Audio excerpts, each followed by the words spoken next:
Jacob Reed, the CEO of a small diner chain with 13 locations, had spent the last decade building his business from the ground up. He prided himself on creating a welcoming, family-friendly atmosphere, a place where both regular folks and Hollywood elites could enjoy a meal in peace. But lately, something didn't feel right. Customer complaints were on the rise, mostly about slow service and rude staff, and employee turnover was higher than ever. Though his regional managers reassured him everything was fine, Jacob's gut told him otherwise. Frustrated and determined to get to the bottom of things, Jacob decided to go undercover at one of his locations. He picked a diner in a suburban town 2 hours away from his corporate office, where he knew he wouldn't be recognized. No one had seen him in person, so he disguised himself in a worn-out hoodie, thick-rimmed glasses, and a scruffy beard. He looked nothing like the polished executive people we're used to seeing on the company website. As Jacob walked into the diner around lunchtime, the place was buzzing with activity. The clink of dishes and chatter filled the air. The dining area looked clean but dated. The booths were slightly worn, and the atmosphere didn't quite match the welcoming image he had in mind when he started his business. A young waitress, Megan, approached him with a strained but cheerful smile. She seemed tired, her eyes carrying the faint bags of someone who had been working too hard. Despite her efforts to hide it, Jacob could tell that something was off. He ordered coffee, watched her hurriedly move from table to table, juggling orders and refilling drinks, all while trying her best to maintain a calm demeanor. As he observed, he overheard several conversations from the tables around him. A family complained about the long wait for their meal. A pair of teenagers whispered about how rude the manager had been to Megan earlier. The tension in the room was palpable, and Jacob could sense that the atmosphere was far from the friendly, easygoing environment he had envisioned for his diners. Megan returned with his coffee, and Jacob ordered a burger and fries.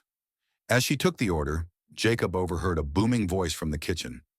It belonged to a short, stocky man in his 40s, who Jacob guessed was the shift manager. The man was yelling at Megan for being behind on orders, and she flinched at the tone. Jacob could see how hard she was working, but also how much she was struggling. When Megan brought his food, she apologized for the wait, her voice quiet and apologetic, but she avoided making eye contact. Jacob smiled gently, trying to reassure her, but something was clearly wrong. As Jacob took a bite of his burger, he heard muffled sobbing coming from the kitchen. It was unmistakable. Megan. The sobs grew louder as Jacob listened closely. He could hear her voice cracking as she spoke to the manager. "I'm trying my best, okay? I haven't had a break in 6 hours, and I'm doing everything I can." The manager's voice was cold, dismissive, and sharp. "If you can't handle the pressure, maybe you're in the wrong job. We don't have time for excuses." Jacob's stomach turned. This wasn't the company he had built. He couldn't just sit back and ignore what was happening. He stood up, leaving his half-eaten burger behind, and walked toward the kitchen. What he saw made his chest tighten. Megan stood in front of the manager, trembling, her hands wiping away tears. Two cooks avoided the scene, uncomfortable but unwilling to intervene. Jacob clenched his fists, feeling the anger rise in his chest. He didn't reveal who he was right away. Instead, he calmly asked, "Is there a problem here?" The manager turned around, startled, and dismissed the situation with a simple, "No, just a little miscommunication." Megan looked up at Jacob, her face pale and still marked by tears. "She looks like she needs a break," Jacob said, his voice calm but firm. The manager scoffed and protested, but Jacob didn't back down. "There's always time to treat people with respect," Jacob replied. The tension in the room was thick. Megan hesitated but then nodded as she quietly left for her break. Jacob's mind was racing. This wasn't just about one rude manager. There was something bigger going on here. As he walked back to his booth, he made a note in his phone. He was going to make sure that this situation didn't go unnoticed. The next morning, Jacob returned to the diner. His disguise was the same: scruffy beard, worn-out hoodie, and thick-rimmed glasses. But now he had a renewed sense of purpose. He wasn't just there to observe. He was there to understand. The previous day had shaken him. He knew there was more to the issues at the diner than just one bad manager. The whole atmosphere was off. When Jacob walked in, the diner was quieter than it had been the day before. The lunch rush was still hours away, so it gave him a chance to observe without the chaos. Megan was already on the floor, moving methodically as she took orders and refilled coffee cups. Jacob could see the weight on her shoulders. Her movements were slower today, her smile thinner. It was clear that exhaustion had taken its toll on her. Jacob sat at the counter, his eyes scanning the room as he sipped his coffee.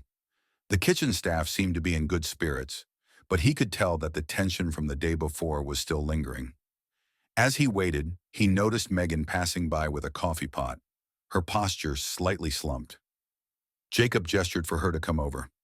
"Hey, Megan," he said, keeping his tone casual. "Do you have a second?" She hesitated, glancing around at the few customers scattered throughout the diner.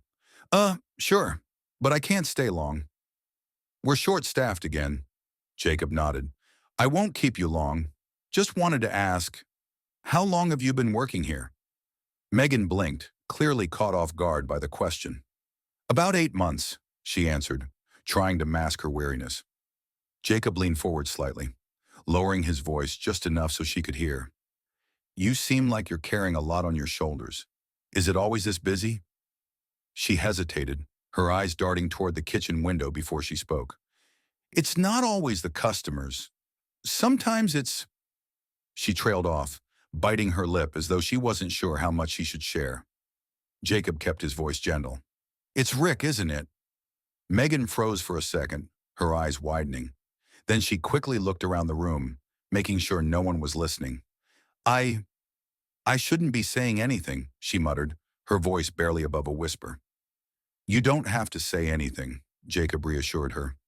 "I just want to understand what it's like for you here." Megan's expression softened, and for a brief moment, Jacob saw a flicker of relief in her eyes. She exhaled slowly before continuing. "It's not just him, it's everything. We're always short-staffed, and when things get hectic, he just makes it worse. I know he's under pressure too, but it feels like we're always the ones paying for it." Jacob nodded, taking in her words. He wasn't surprised to hear this.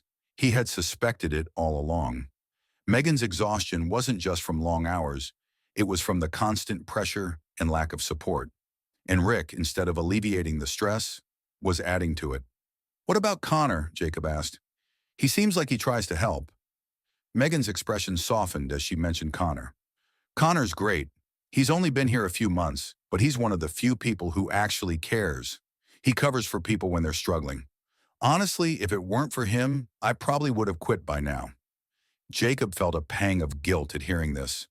Megan hesitated, glancing nervously at Rick, but then she nodded and slipped toward the back door. As Jacob watched her walk away, he felt a mixture of anger and resolve. He wasn't going to let Rick's toxic behavior destroy the environment he had worked so hard to build. He had seen enough. Tomorrow he was going to take action. The following morning, Jacob returned to the diner, dressed in his usual disguise, hoodie, scruffy beard, and glasses. He'd spent enough time observing the operations to know that something had to change. Yesterday had been a tipping point, but today he was taking action. He wasn't going to wait for the situation to get worse or rely on reports from regional managers. It was time to confront the problems head-on. The diner was quiet in the early hours of the morning. The rush hadn't started yet, which gave Jacob the perfect opportunity to observe. He stepped inside, the door chiming as he entered. Megan was already behind the counter, moving with a practiced efficiency, but Jacob could see the exhaustion in her eyes, the same look he'd noticed the day before. She greeted a few early customers with her usual polite smile, but there was a hollow quality to it. Jacob took a seat at the counter, ordering his usual coffee. As he waited, he glanced around the diner. The booths were worn, the decor was outdated, but what bothered him more was the atmosphere. There was an underlying tension in the air that had nothing to do with the diner's physical appearance. It was the tension that comes from people working in fear. As he sat there watching, Jacob's eyes kept drifting back to Megan. He saw her glance nervously toward the kitchen door, where Rick would inevitably emerge. She was already bracing herself for whatever would come next. Jacob's mind was racing. He needed to make a change, not just for Megan, but for the whole team. But how would the rest of the staff react? He had no doubt they were all wary, walking on eggshells every day. The only way to shift the culture in this diner would be through leadership. Not through orders, but through actions that spoke louder than words. Megan finally took a break, leaning against the counter, her hands trembling as she wiped her face. Jacob decided it was time to speak with her again. Megan, he called softly, motioning for her to come over. She hesitated as though unsure if it was okay to approach him. He gave her an encouraging smile. Can we talk for a minute? He asked, keeping his tone casual, making sure not to add to her stress. She walked over, still looking around nervously, before slipping into the seat beside him. I can't stay long. We're short-staffed again, she said, her voice quieter than usual. Jacob nodded. I just wanted to check in. How are you holding up? Megan gave him a quick look, then looked down at the counter. It's been hard, she admitted. I don't think I've had a full break in the past week. And Rick? He just keeps piling more on us. I'm doing my best, but it feels like it's never enough. Jacob could see the strain in her eyes. She wasn't just physically tired, she was mentally and emotionally exhausted. She wanted to help her customers, she cared about the job, but the work environment was slowly breaking her down. And it wasn't just her. He knew this was a pattern that went beyond one employee. He took a deep breath. Megan, I'm not just a customer here. I'm the owner of this place, and I can't stand by and let you or anyone else be treated like this. Megan's eyes widened, and for a second she looked like she might cry. But instead she swallowed hard and nodded. I didn't know what to do. It feels like no one would believe me. Jacob's heart sank. He knew this wasn't just about one bad manager or one bad day. This was a culture of fear and disrespect, one that had taken root in this diner. It wasn't just about the service. It was about how employees were treated, how they were valued, or more accurately, how they weren't. Megan, you're doing your best, and that should be enough, Jacob said firmly. But you shouldn't have to do it under this kind of pressure. You're not alone in this. Megan looked up at him, confusion and relief mixing in her eyes. What do you mean? Jacob stood up, pulling his phone from his pocket. I'm going to fix this, he said, showing her the message he was about to send to his assistant. He typed quickly, his fingers moving fast. I'm not waiting any longer. I'm letting Rick go, he said, more to himself than to Megan. Rick? Megan asked, her voice uncertain. You're firing him? Jacob nodded. I am. And after today, things are going to change around here. This diner isn't just about profits. It's about people. And people come first. Before Megan could say anything else, Rick appeared in the kitchen doorway, his face already wearing a scowl. Jacob turned toward him, making sure to keep his posture relaxed but assertive. Rick, Jacob said coolly, can I have a word? Rick looked surprised to see him again, but his expression quickly shifted to annoyance. What now? Jacob didn't hesitate. You've been running this place into the ground. Your behavior, the way you treat your staff, it's unacceptable. It ends today. Rick's face went white. What do you mean? I've been managing this place just fine. Jacob's eyes narrowed. No, you haven't. Not by a long shot. And you're done here. Effective immediately. Rick stood frozen for a moment, blinking rapidly as though he couldn't process what was happening. But Jacob didn't wait for an explanation. He pulled out his phone again, calling HR directly. Get his severance package processed, Jacob said into the phone, and make sure he's escorted out. Rick opened his mouth, but Jacob wasn't listening anymore. He turned his back and motioned for Megan to join him in the office. Megan, Connor, let's talk, Jacob said firmly, leading them both to the back. He sat down at a booth in the office and motioned for them to take a seat. They both looked confused, still processing what had just happened in the kitchen. I know things have been rough here, Jacob started, his tone softer now. But I want to tell you both that I see what you've been doing. You've both stepped up more than anyone could have asked of you. And I want to reward you for that. Megan and Connor exchanged surprised glances, their confusion shifting to curiosity. I'm promoting you, Connor, Jacob said, looking at the young man who had been quietly stepping up. To assistant manager. You're showing leadership already. Connor's jaw dropped. Wait. Seriously? Jacob smiled. Yes, seriously. You've earned it. He turned to Megan. And for you, Megan, thank you for sticking with it. You've been working under impossible conditions, and I want to show my appreciation. Starting next week, you'll get a significant pay raise. And I'll also set up a bonus system for everyone here, so your hard work doesn't go unnoticed. Megan's eyes shimmered with tears as she looked down, clearly overwhelmed. Thank you. I, I didn't expect this. Jacob nodded, his voice steady. You've earned it, and things are going to get better from here. I'm going to make sure of it. As Jacob finished talking with Megan and Connor, he felt a sense of pride. This was just the beginning. He wasn't just going to fix this diner. He was going to make sure the culture shifted. He promised to be there for his staff, to lead with respect, and to never forget why he built the company in the first place. The diner was about more than just food.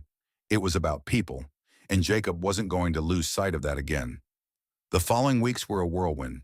Jacob kept his word, working side by side with the team, making the necessary changes, and ensuring everything was on track.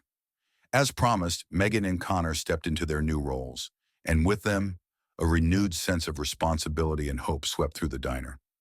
The customers noticed the difference. Service was faster, more attentive, and the atmosphere in the diner felt warmer, more genuine. Employees smiled for the first time in what seemed like forever. Jacob didn't just stop at small changes. He overhauled the diner's staffing structure, bringing in new hires to ensure the team was never understaffed during busy hours. He worked with HR to improve the way the company handled staffing, making sure that breaks were no longer an afterthought, but a priority. The new manager, Denise, who Jacob hired to replace Rick, quickly proved herself as a capable and empathetic leader. She didn't just manage the team, she became their ally, someone who took the time to understand their struggles and lift them up. She was the kind of leader Jacob had envisioned when he built his business, a leader who cared about people first and foremost. It wasn't just the internal changes that made a difference. The diner started to see fewer customer complaints and more positive reviews. Megan, who had once been exhausted and defeated, was now one of the most praised employees for her attention to detail and care for the customers. Connor, with his new position as assistant manager, began showing his natural leadership skills, helping the team stay organized during the busiest hours and stepping in to mediate when necessary. Jacob made regular visits to check on the progress, but each time he saw the same thing, a diner that had become a real community, not just for the customers, but for the staff as well. They were proud of their work and they felt appreciated. The toxic environment that had once plagued the diner was gone, replaced by a culture of mutual respect and accountability. One day, as Jacob prepared to leave for his corporate office, Megan stopped him by the door. Hey, Jacob, she said, her smile genuine for the first time in a while. I just wanted to say this place feels different now. Better, like it actually matters. Jacob smiled back. It does matter, and so do you. That moment, simple but meaningful, filled Jacob with a sense of pride he hadn't felt in years. It wasn't just about profits, about expanding his business, or about being at the top of the food chain anymore. He had built this business to provide for people, to give them a place where they felt like they belonged, where they felt valued. And now that mission was coming to life in ways he had never imagined. As he walked to his car, Jacob couldn't help but think about how much he had learned in the past few weeks. When he'd started his journey, he had been so focused on growth and efficiency that he had lost sight of what truly mattered: his employees. They were the backbone of his business, the ones who worked tirelessly to make his dream a reality. Without them, his business would have crumbled. But it wasn't just about hiring good people. It was about creating an environment where they could thrive. That was the lesson Jacob would carry forward into every other location. The culture of a company starts with the leadership, and if the leaders didn't care for the people they managed, then nothing would ever work. Jacob had made mistakes. He had been distant, relied too much on numbers and reports, and allowed a toxic environment to fester. But he had also corrected those mistakes, taking the necessary steps to build something better. He wasn't going to forget this lesson again. The journey wasn't over, but for the first time, Jacob felt like he was on the right track, not just for his business, but for the people who made it possible. And that, he knew, was the most important thing. Lesson: leadership is not just about making decisions or running a business. It's about creating an environment where people feel valued, respected, and supported. A business thrives when its employees are treated with dignity and in a culture of empathy, accountability, and trust. should always be the foundation of any successful organization.